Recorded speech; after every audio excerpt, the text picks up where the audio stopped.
Hey everyone, it's Spencer here, back with another story on the Niche Pursuits podcast here. And today I do an interview with Anthony Presley from Templatic.com. And as we'll dive into, he does a whole lot more than just Templatic, but I'll let him share that story with you. It's really interesting because Templatic is a business that Anthony and a partner acquired a couple of years ago, and they do themes and plugins, all kinds, hundreds, like 120 different themes and plugins that they offer on Templatic.com. And so they went in with one vision, and well, things have gone a little bit different than that initial vision that they had. And so there's been bumps along the road, certainly. And one of those biggest bumps that they have run into is the Google May core update.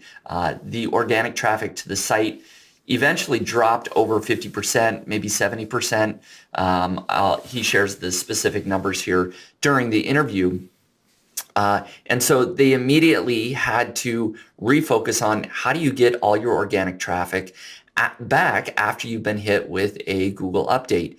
And so he runs through all the different strategies that they went through between technical SEO, updating content, and other things that they've done.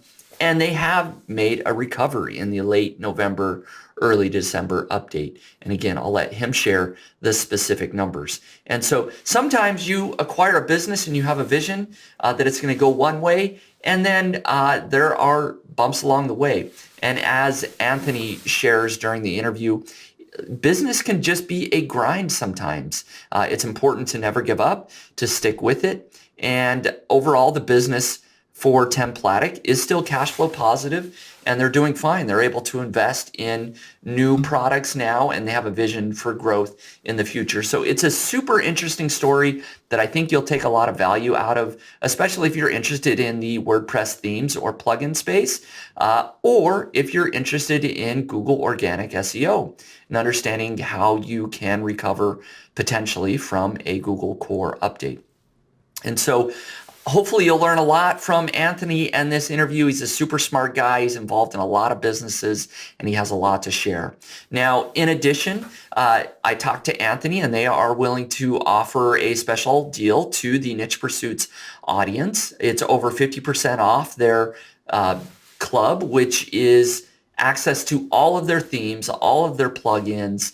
And the way you can access that is through nichepursuits.com/Templatic. You'll be able to see what the exact offer is there, and you will need to use the coupon code Niche Pursuits to get that discount. So if you're interested in picking up a couple of extra themes or plugins, again, it's nichepursuits.com/Templatic, and use the coupon code of Niche Pursuits. Either way, I really hope that you enjoy this interview with Anthony as we talk through his acquisition, his SEO strategies and what he's done to recover from the Google core update, and much more with his mindset and overall tips that he has to share. So enjoy the interview.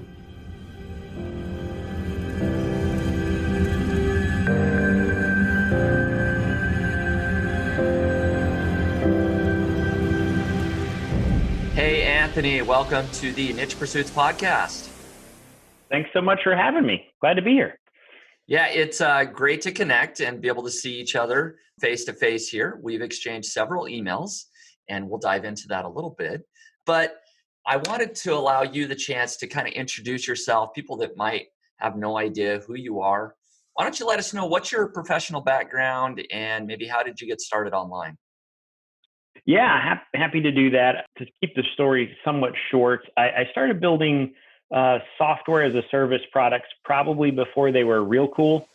So all the way back in 2002, 3, 4, actually got serious about it in 2007 when I launched a company called TimeForge, Okay. which is all about labor management and human resources, and took that product, grew it all nice, cash flow positive, all founder backed, till about 2014 when we actually raised some capital, and went and raised some capital, and then exited and sold that business in 2016 when I went to go work for the strategic acquirer that I sold it to. Okay. And along the way, because I've got a software background. I dabbled in other things, did some electrical engineering, actually built some hardware startups, temperature sensing, mesh networks, these little things you'd put into like a blood bank. And Wow. anyway, built some ERP reporting systems, just like to dabble in tech. Actually had spent a fair amount of time in and around SEO. Actually did some guest lecturing at Texas Tech University on SEO and online marketing. And in 2016 had gone to work for the company that acquired us, Truno, and ran their products and technology team for 4 years. And then in September, backed out and purchased TimeForge back. Oh, So I really? Yeah, so I bought that company back. So did a strategic acquisition and then a purchase back, and then recently have taken the helm over at another company called CBS, where I'm actually doing some running the technology side of that business, which is point of sale. So I like to stay busy. Yes. And then in 2019, a college roommate and I decided to get into the online software business and actually bought Templatic from its founder. And so in February of 2019, we closed on that deal and got into the WordPress and space, writing themes and plugins for that. So as my wife likes to joke, I have 4 jobs at any given time, and like to stay busy. Yeah, absolutely. And we'll jump into Templatic here in just a second. But if you were to break out sort of your percentage of your time, where you're spending your time, how would you break that out between TimeForge, Templatic, and other projects that you have? Yeah, right now it's 95% around CBS and the North Star software product. We have a great team at TimeForge that's running and managing that day to day. And so those guys are working on that product. And Templatic, really my focus there is just around strategy and making sure that we have the right people in the right spots. And then that team does a great job of producing product, making sure the product's up to date, releasing it, code reviews, all of that. So we've got a great team there. So for the most part right now, my day to day is all around restaurant point of sale systems, and then marketing for Templatic, which is what I do in the evenings. Yeah, so those seem really diverse, right? Restaurant, point of sale software, Templatic, which is themes for a lot of different things, some local businesses, but SEOs and, other people, listeners of niche pursuits, right? And so sounds like you have very either diverse interests, or maybe you're just trying to balance your portfolio. Yeah, it's a little bit of the above, but it also, I'll tell you, the worlds start to collide, right? Uh-huh. So COVID came onto the scene, and every restaurant in North America, maybe every restaurant on the planet, suddenly needed to figure out how to get online. There's lots of ways to get online. There's lots of software providers. There's also lots of restaurant templates on WordPress. And so depending on how tech savvy you are, you might look at that. You might look at something through Shopify. All businesses need to have payroll. They need to manage labor. They need to make sure people clock in and clock out, and they've got to account for that. It doesn't matter what kind of a business you are. So yeah, there's a little bit of the portfolio. There's a little bit of keeping Anthony occupied, and then there's a lot of very interesting intersections when you kind of take those diverse pieces and slam them together. Right. Okay. So it sounds like we're not going to talk about too much where you're spending 95% of your time. Um, so I hope you don't mind. I'll just, reiterate to listeners that it sounds like you're not putting a lot of your time here, but you are doing a lot of the strategic planning and thinking and marketing behind Templatic. And so I am interested in diving into that because a couple of reasons. One, it's just an interesting business you've acquired and I want to hear how that goes.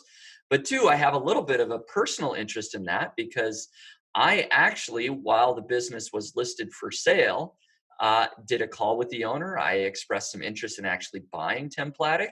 I did one or maybe 2 calls, some due diligence calls to kind of get the background on Templatic. And for a little bit there, I was getting serious about potentially putting in an offer. And so I eventually did not, just because of everything I have going on. I really probably would not have been a good idea to add another business to my portfolio. So for that reason, I'm actually interested in just hearing the Templatic story as well.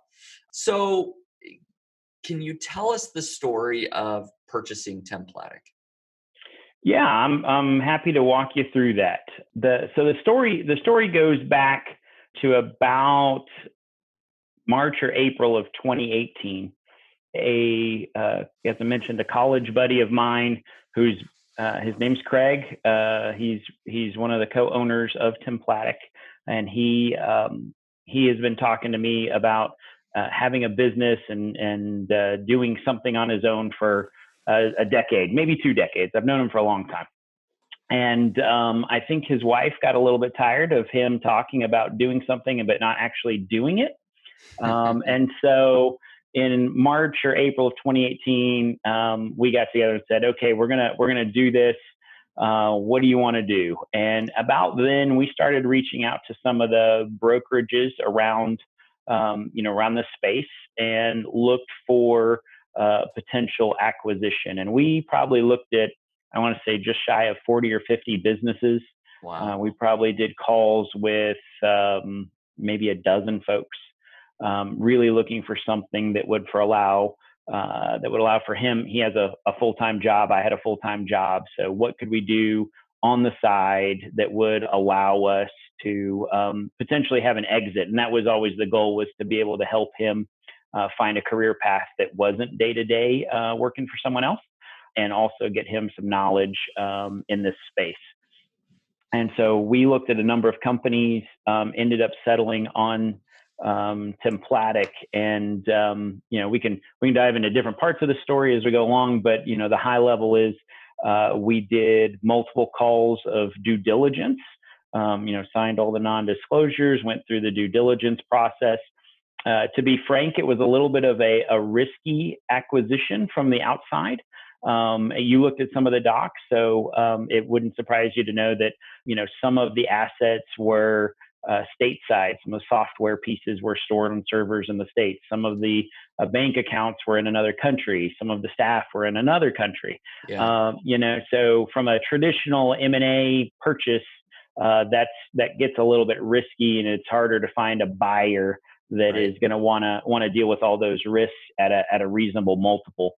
And so we went back and forth. We're able to structure a deal with the previous owner and founder. It was a good deal for both of us. It got him what he wanted, and it ended up being an exit around the multiple we were looking for. Then we went through the whole process to get it funded.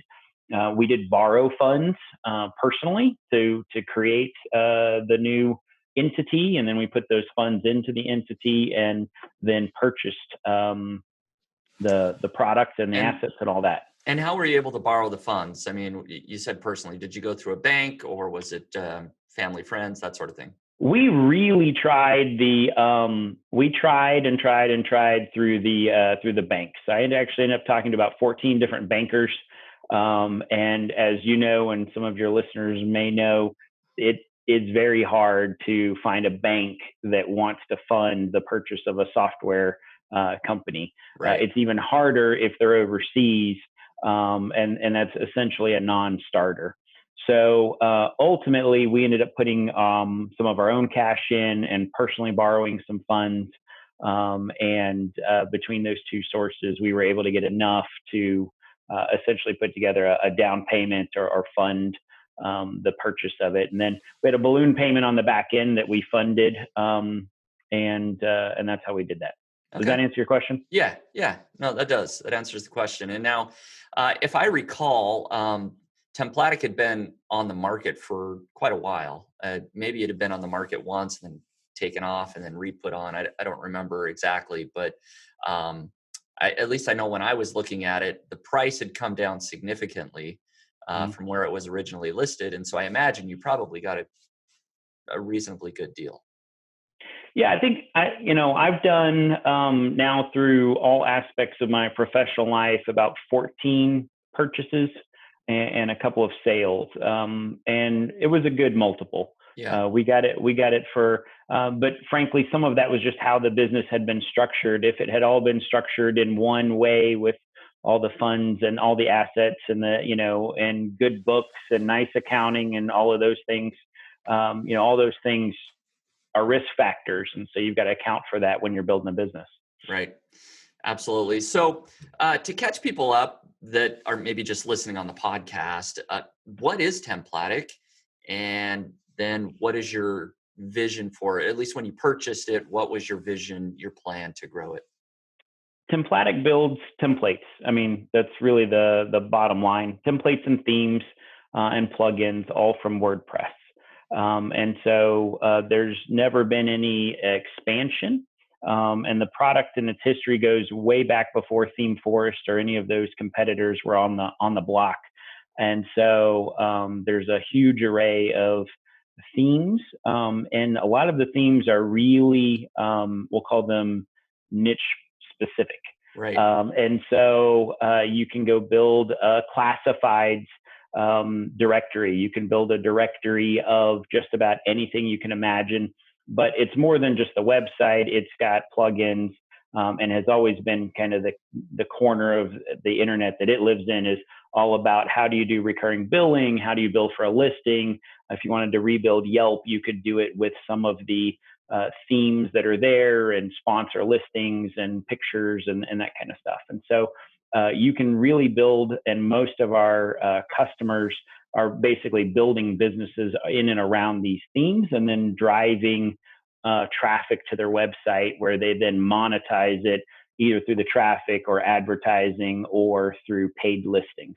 And so it's a little bit of a different take on a WordPress theme, and it's not just your standard kind of thing that you'd get on, WordPress.org or whatever. Yeah. So do you know offhand roughly how many themes the Templatic offers, or plugins? Yeah, it's just shy of like 120 themes right Okay. now. And one of the problems you have with software assets, and this is a similar problem, is as you build it and years go by and you're building new stuff, then kind of the old stuff gets outdated. So we spent a whole bunch of time bringing everything current to WordPress 5.6, making sure that's all Elementor compatible, making sure that everything's brought up to speed, which maybe wasn't what we were planning on doing on day one. We were hoping that we wouldn't have to do that for a little while, but we have spent a fair amount of time over the last 18 months bringing things current, making sure the staff were staffed appropriately so we could do that. But yeah, about 100 themes and probably another 40 or so plugins, Okay. plugins and all kinds of fun things you can do with those. So yeah, there's a fair amount of software assets that we acquired when we bought the business. Yeah, I can imagine that is a lot to manage. I mean, I'm just thinking about, I've got one plugin, I have Link Whisper, and it can be a lot to manage, right? If I'm trying to add new features and have support and all of those things. So was that one of the biggest challenges, was making sure you had all the right staffing and updates in place? It is. It is. And we've made a couple of hires since we purchased the product, making sure we had some senior software folks on board, making sure all the software was organized well, and stored in the right spaces. And we have a rock star team that's spread across India and Serbia. And those guys do a great job of managing customer support requests and so forth. But we actually recently started having some discussions about, hey, let's go back and how do we really lever up on the product side and make sure that maybe we have some of these themes that we're only selling one or two of a year.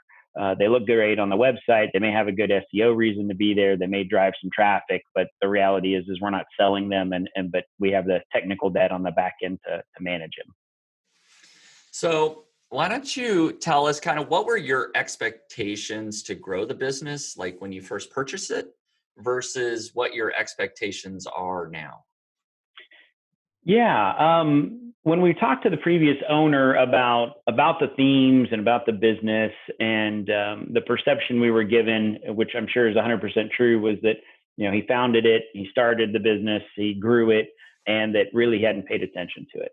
And so, well, it may be a small percentage of my time now. Right after we acquired it, it was a fairly sizable amount of our time getting up to speed and trying to figure out how to grow the business. And we kind of thought we were naive. What do we know? We're going to go take these themes and we're going to take them to some of these distribution centers, whether or not it's WordPress.com or ThemeForest, and drop these themes on. And because we have thousands or tens of thousands of users, they'll just accept them. And the reality is we were denied right off the Really? bat. Wow. They didn't like the design. They didn't like how it looked. They didn't like the coding standards. They wanted this thing changed. And so we beat our head against the wall for a while going, how do we drive traffic? And the other thing that's a little bit interesting in the WordPress realm is that everybody monetizes their sites essentially the same ways. And so everybody who builds their own WordPress themes also refers other WordPress themes. Everybody wants to get a little piece of the pie. If they don't sell you their theme, they want a referral fee. And so if you go Google any relevant keyword, the top 5 or 10 guys are all, it's either us or our competitors, and our competitors are selling our themes and we're selling the competitors' themes. Okay. And so it's a very interesting world that I don't think I really knew that's how it works until we got in there. And so that's changed our focus a little bit on delivering quality themes, making sure that the themes do exactly what users want, trying to build a rabid fan base, which frankly is fine with me. That's how I'm used to building products. And so it's a little bit of a change in direction of, hey, let's just go drop these themes in these other marketing spaces. And instead it's going to be a little bit more of a slog. Yeah. So it sounds like you haven't been able to get the themes listed on like ThemeForest or these other really large marketplaces, but you're working more with individual theme developers on their own sites, right? To kind of do some cross promotion there. Who are one or two of sort of the biggest sort of cross promoters of your themes right now, would you say? Yeah. So, somebody like A Themes, they have some of their own, and then they have, their own marketplace. They do lots of reviews of other folks, WP Beginner and that whole group. Yeah. That's, again, those guys refer over. And we refer back, right? Right. So it's just how that industry works. Yeah. Yeah. Interesting. So you're spending a lot of your time sort of building those relationships, making sure that your theme is listed on their top 10 classified theme review or whatever article they might have, that sort of thing, right? You got it. Okay. You got it. Okay. Very good. So I know before our interview, we talked a little bit about you've been trying to improve the SEO on the site. And so I want to dive into that a little bit. What happened in May? Oh, May. So, when we bought this back in December, we tried to close in December. It ended up being February of 2019. That was and those 2 months, just an FYI, was entirely because of transferring credit card processing. Wow. And so getting the credit card processors lined up and transferred, and again, multiple countries involved. It was an interesting experience. So we've been building and working and creating this SEO machine. Thought we were doing all the right things, and then in April of 2020, we had one of our best months since we'd had everything was pointing in the right direction. We were super happy about it, and then Google's May release came out. The May update, I'll remember it very clearly because, I'm sitting there checking. I was sure my phone was broken because it wasn't showing me the sales. Man. And so, traffic stopped coming. We didn't go to zero, so that was really good. But what really happened was after we dug in was that 16 of our top pages, Google had changed what it viewed, and I'm sure it's got the data to back it, but it changed what it viewed as intent for the users coming to the page. And so, while I'm sure some of those folks were looking for something else, they diverted all that traffic, obviously, somewhere else. And what's interesting is that we didn't, by and large, we didn't get delisted. We didn't, we lost rankings on average, like by 2 points on the SERPs. So we went down 2 spots. But what's interesting is our competitors didn't really jump up there. Google decided those keywords were actually, people wanted something else. And so in a lot of cases, somebody looking for design or something, instead of giving them a WordPress design, they were giving them something completely different. Wow. And so the December update, by the way, flip-flopped some of that. So we're not back to where we were, but I guess Google decided maybe they were wrong a little bit. And so that came back. In the meantime, we did a ton of work. Right. It really made us focus on, hey, SEO is really important. We're driving most of our traffic through Google. We've got to get this fixed. And so we've spent months working on the SEO side of stuff. Yeah, I want to dive into what you guys have done there, but I'll just add my sort of second opinion on the Google May and November, December update. I saw something very similar actually with nichepursuits.com in particular. It was hit with the Google May update, and I saw a lot, traffic sort of went off a cliff, if you will. If you look at my Google search console, it looks nice, and then phew, down at a much lower level. And so I did a ton of work as well, all throughout the year. And then in November, it seemed like Google, changed their mind. I think they were fixing a mistake. Niche Pursuits never should have gotten hit with any sort of core update, I think. And my traffic is definitely getting much closer to where it was in May, and is trending now back in the right direction. Hopefully in the next month or two, it'll be back there. So I kind of know what I've done. And again, just to add my opinion, is I feel you. It doesn't feel good to go through that Google core update. But what sort of things have you been doing? Did you do to try and recover from that update? Yeah, and just to throw this out there, we've been working on that since May, and my guess is we probably still have another 6 months or maybe a little less work to do. When we acquired the site, there was a lot of old content, and by old content I mean going back 12 years. And so SEO strategies 12 years ago were very different. So if we wanted to rank 12 years ago for Theme Forest, we might build a really long page with 6,000 or 7,000 keywords and have a huge high keyword density for Theme Forest, and that might have worked. Right. And so we actually had to go in and start rewriting content. And that was the very first thing we started. We still have a lot of that to do because there is a lot of content. There's over 600 pages between two sites, and so there's a lot to rewrite. Yeah. Most of those pages are 4,000 to 8,000 words a piece. Wow. And what are you using to help you rewrite that content? Are you using any tools? We started off doing with no tools, and then pretty quickly decided that SEO Surfer was pretty awesome. Yeah. And so we've got that plugged in. And now I've actually have all of our third-party content written through there as well. So really been pretty pleased with that product. Pleased enough that we were thinking about, hey, we could tie some of these APIs in and then have you a WordPress plugin that actually has some of that stuff right there in WordPress, but haven't quite gone there yet. Yeah.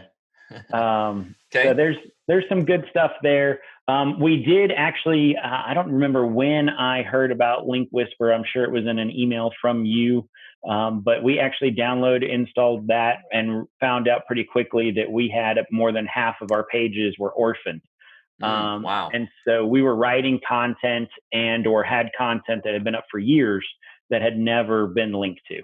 And so we immediately went out on a task to redo all of the content, all of the links, going back and forth with Google and what they thought were our top pages, and redoing footers and all of that. And so we've got Link Whisper installed. We've got the content rewriting.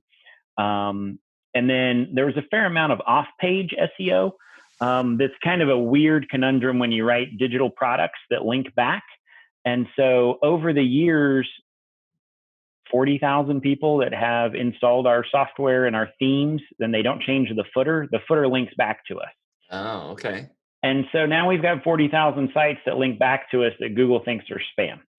And there's nothing I can do about the fact that those are all deployed. So then we had to go back and touch all of our products, change up all of our links, go back in and do some disavowing and look for Okay. toxic link scores and that kind of thing. So we really started at the top and just worked our way down, everything from revisiting page tags to on page, I mean, the whole shebang.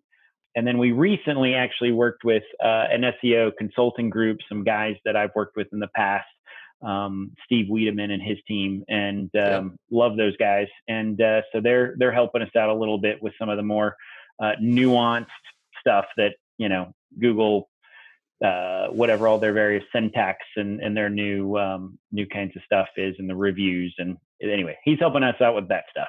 Yeah. So a lot of the content updates that you did and using Surfer SEO and disavowing, did you do all of that on your own then? You and Craig, or did you have other people? We've got some, like I said, mentioned earlier, we've got some really good team members. And so those team members have helped out. We've got a technical writer on staff. We've got some, full-time employee. And so Yeah. we've got a couple of, we've got a designer, a lead designer who does all the theme design, but also designs our site. And so they were able to help out, and we're really excited to help us, try something new, try Hmm. something different. The site hadn't been redone in quite a while.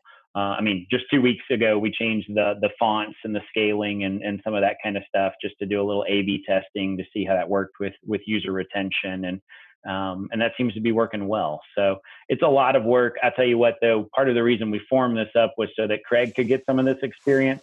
Yeah. And it was really funny. We had lunch today, and he's telling me that he took some of that, and he's at his corporate job, and his corporate job, they're redoing their website, and this guy gave a presentation, and not once did he mention SEO, not once did he mention some of these keywords. So I gather Craig took him to task a little bit over, hey, is this a good spend of our money? Because I don't think you're doing this right. Right. That's So good. So yeah, Craig certainly getting some real world experience, being able to dive into the weeds, whether it's a good thing or a bad thing, right? To go through a Google core update, you learn a lot you do uh, learn a lot. on the other side of it. So that's good. It's one of those things, like when there's a core update and your site is impacted, there's usually never like one thing that people do. It sort of just seems like all of the above. And it sounds like that's the approach you guys have taken. Is you looked at, I'm sure you use tools like either Ahrefs or something to look at the, technical SEO and Google Search Console to see what errors were there. And then everything else that you've mentioned, right? Um, 100%. yeah. Um, and again, why don't you share the results that you've seen? So you were impacted quite a bit, and then in December, how is it looking now? Yeah. So back in May, we lost. It slowly trended down. Again, it was very strange. It wasn't a cliff. Hmm. It was, the month of May we were down 30%, and then the month of June we were down another 15-20%, and then the Yeah. month of July we were down another 10% from the previous month, and so it just kept trending down and down and down. And then we flatlined maybe in August, Hmm. and kept our traffic pretty level. And then, to be candid, it takes a little while for Google to roll these updates out, but that first couple of days, whatever it was, December 2nd, November 30th, right in there, those Yeah. first couple of days, our traffic was 3 times, 4 times. Like we were Wow. skyrocketing. I was super excited. And then it kind of settled, right? And so it came back down. And so we're up now from where we were in May. We're not back to where we want to be. We're probably about 15% from where we were, but Okay. so we're back. We've regained 85% of our loss.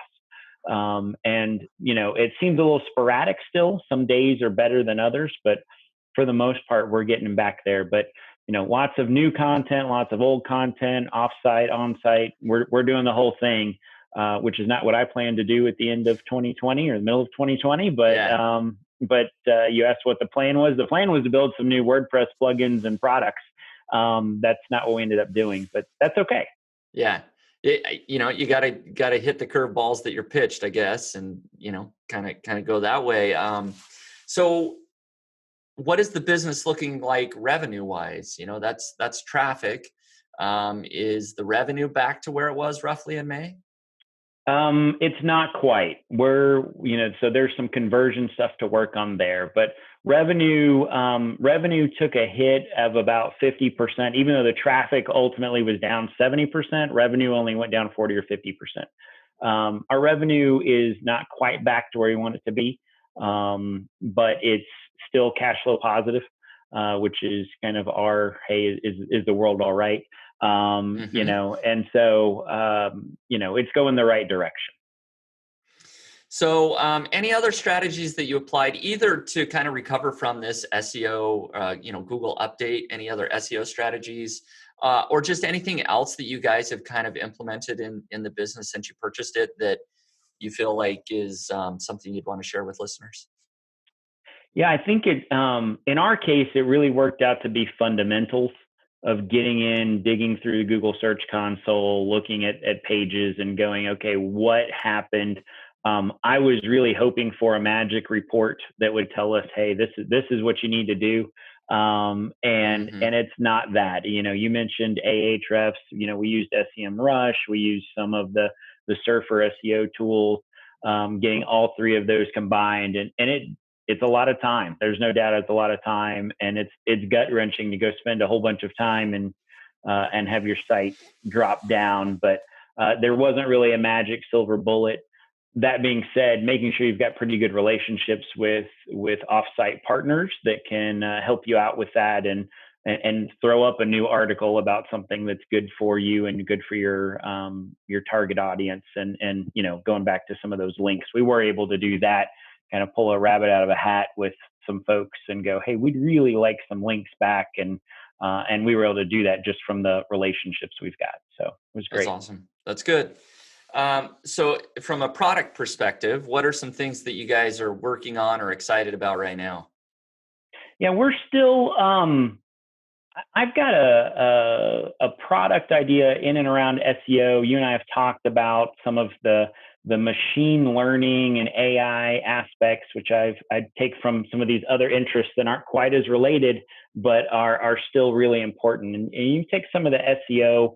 There's some scary stuff being done out there with content that's completely auto-generated. Right. It doesn't look like it was auto-generated. Google's going to have some fun with that, I think, as next couple of years. But I think that there's, kind of the white hat in the middle where you could put together some plugins, maybe even cross-platform. We use Yoast a lot. We think there's some others, but if you go over to Shopify, you go over to some of these other platforms, and suddenly your SEO changes because you don't have those same products. And so we're looking at some cross-platform SEO things. We also think that e-commerce is obviously not going anywhere. Right. It's gotten more entrenched, and still think that there's a lot of room there for WooCommerce plugins and some other things. And so we're kicking around a couple of ideas that we think might make sense for later in 2020.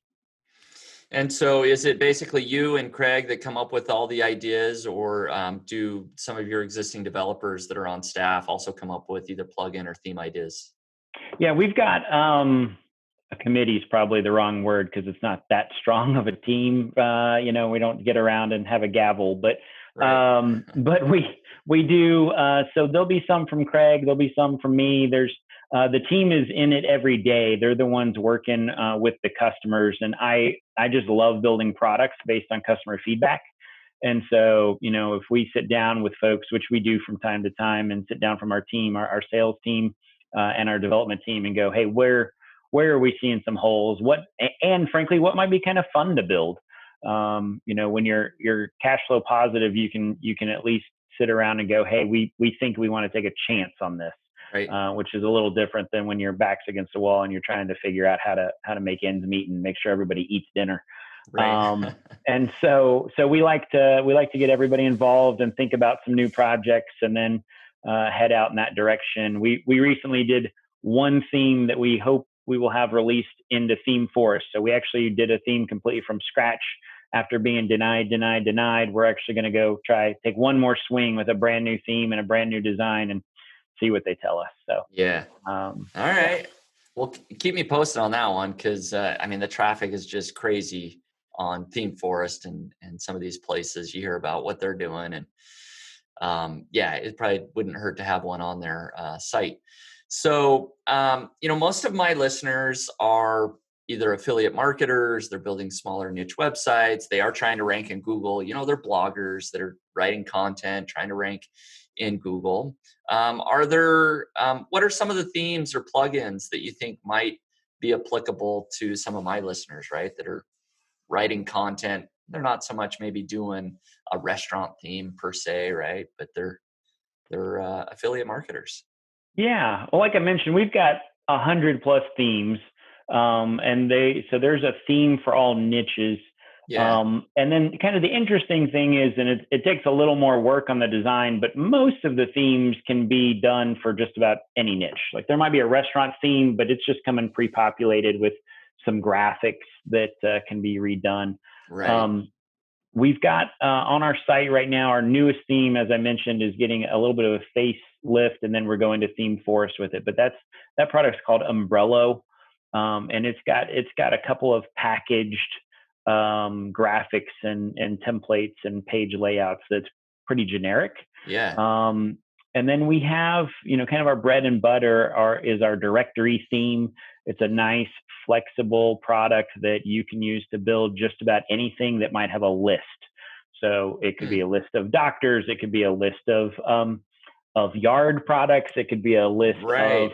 whatever you want, or even lists of lists. And then we have another product called Classifieds, which we just released, Classifieds Plus, which is a complete redesign and UI of that product and brought up to speed. So if they were just digging around, those would probably be the first three that I would send them to. Yeah, and just you sparked a small idea, on the yard there. Just wondering if it would make any sense. I've never tried this, of just creating a directory of pick a state, and I could do one for every state. Top landscapers in Arizona, or top landscapers in Dallas, Texas, right? And use the directory theme to populate that. I have no idea how that would perform in Google, or how difficult that would be to do. But that's something that people could maybe think about. I don't know. It's an idea. Yeah, no, it's a great idea. It's what a lot of our customers do. You could do the same thing for real estate, right? Yeah. I'm outside here in DFW. Here's all of the realtors, or here's all of the apartment complexes in the DFW area. So it's kind of a neat theme because it's designed around a niche, and then it's designed around the monetization of you knowing that niche. So yeah, no, it's pretty cool. All right. So there you go. Maybe that can provide a little idea for some of the listeners out there. If they want to build a directory in just about anything, you could probably do it on that theme. So what else are you guys working on? I know you mentioned a few projects. It sounds like you either have at least one other site that you're building, or that you already have, and maybe another one that you're planning on building. Yeah, I think you may be talking around. We have a Shopify company, so I Okay. invested in a group called Ecocentric Mom, and that actually was also an acquisition through a broker. We did that in 2019, Okay. latter half of 2019. Is that with the same Rochelle, partner, or? different partner. Okay. This one's run by a lady named Rochelle Westfall. Rochelle's an entrepreneur in Lubbock, Texas. She had some background in doing some website design. She's really a great designer, award-winning designer, and she had some ideas for some baby products. And rather than starting from scratch with sales of zero, she and I went through the brokerage process and ended up acquiring Ecocentric Mom. And so she's now got a subscription box business with all the fun stuff that might go into that. So she does all the online SEO, monetization, link building, traffic building that results in the purchase of a physical product. And then on the back end of that, she's got an assembly line and a supply chain and all that fun stuff. But all around products for new and expecting moms. Yeah. So are you primarily a financial backer there? And do you do any ongoing work on Ecocentric Mom? Very little ongoing work. Mostly we get together for a cold drink every couple of months and talk about how business is going, and more of a financial backer. I've known Rochelle for a couple of decades as well, and wanted to see her succeed with some dreams that she had, and help her learn some of this world. And she's competing every day with venture capital backed companies, and she's having a ball. Yeah.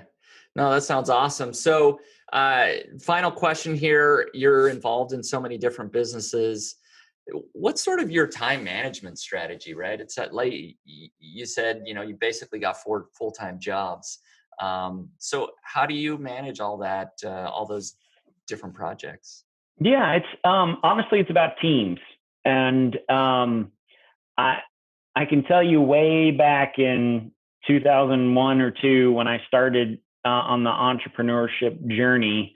I didn't know that you really needed a strong team around you. I thought, hey, it'll just be me and I'll go do that. And you can read all kinds of stories about people who are very successful by themselves. But the longevity and the really requires a strong team. And so somebody yesterday actually told me you can do a lot from the neck up. You can't do that much from the neck down. And so, if your day job or your job requires you to do stuff from the neck down, then there's only so much you can scale. And Right. so, with Ecocentric Mom, with TimeForge, with Templatic, we've got really strong teams that are just doing what they need to do, which allows me to kind of dabble in here and there, and whirl in and probably cause a tornado worth of problems, and they maybe wish I hadn't. But at any rate, so yeah, no, that's so the time management is really about having a strong team, and then you can kind of manage and work the way you want to. The fact that both of my kids are 20 plus and out of the house, that helps too. That probably does help a little bit. I'm a few years behind you on that one. Still got 4 kids at home here. So Yeah. luckily it's been quiet all during this podcast. So it's a miracle. That will eat up a lot of time. It's good fun time though. It is. Absolutely. It is. So very good. It's been great having you, Anthony, here on the Niche Pursuits podcast. Do you have any final sort of parting words, business advice, maybe for that solopreneur, somebody just getting started, or just anything else that, it covers something that maybe I didn't ask about here? Yeah, I think the big thing, we didn't really talk about it, but solopreneurs and trying to get up and running and trying to make that transition, it's day in, day out grind. I mean, it's grind and it's grit and it's working. And if Google wakes up and punches you in the mouth, just keep going. I mean, just keep going. It turns around eventually, and you never do see it. There's every meme on the planet about business and how long it takes and this and that, but it's lots and lots of slugging it out. And so just keep going. That's great advice, and great story as well, diving into Templatic. It sounds like you probably got 10 other stories with other businesses that you could probably tell. Maybe we'll save those in the future someday, but we'll be following along with Templatic, and if people want to check that out, they can use a link through Niche Pursuits at nichepursuits.com/Templatic. They can use coupon code Niche Pursuits. We'll have a special deal that'll be going on for a short time for listeners of this podcast. So, Anthony, once again, thanks for coming on the show. Thanks for having me. It was great.